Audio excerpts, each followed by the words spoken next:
Trump up in Florida, you've got him up in Arizona and North Carolina, and then you say you have him up right now in basically all of the Midwest swing states, including Minnesota, if you're right about Kanye West.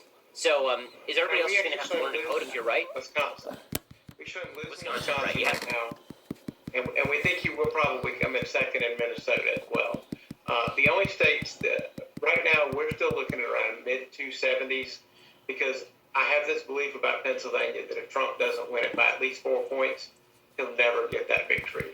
They've got some systematic voter fraud, not limited to their Supreme Court allowing ballots without postmark to be counted. So I think Trump, even though we have him up by 1, he has to win Pennsylvania by 4 or more to actually get those votes and get that fair victory. So let's talk about that for a second. So you've talked about Pennsylvania voter fraud. So Pennsylvania obviously is going to be counting votes beyond the election. The rules in Pennsylvania allow for the votes to be counted, maybe not with or without a postmark. So it could be that people are voting after the actual election day, believing that a late wave for Biden will put him over the top over there. I'm pretty skeptical generally of both claims of voter suppression by the left and claims of voter fraud on the right. Well, what sort of evidence do we have that there's going to be widespread voter fraud that Republicans should be worried about? Well, first of all, there are numerous. Philadelphia, and they're literally every time I get a call from one of these Philadelphia reporters, I send them an email with like 15 articles of all the voter fraud and voter convictions and everything else that happened in the city of Philadelphia. And I mean, simply the Supreme Court ruling dominated by Democrats on the state Supreme Court allowing votes to come in without a postmark. I mean, that's the door right there. I mean, you could dismiss everything else. That ruling in and of itself lets somebody figure out how many votes they need, flood them in with no fear of a postmark throwing them out.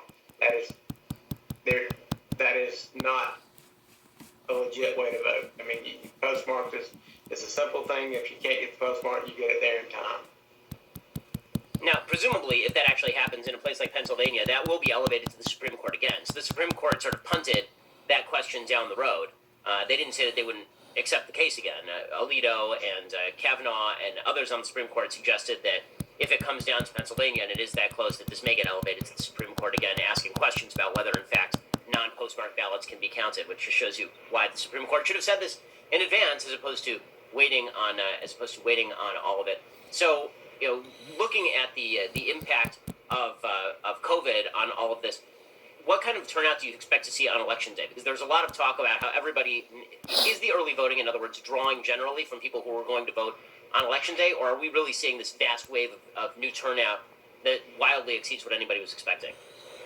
I still think there's going to be, wildly exceed what people are expecting in the total vote when it's done, yes. Wildly exceeding what people expect on Election Day as compared to normal Election days, no.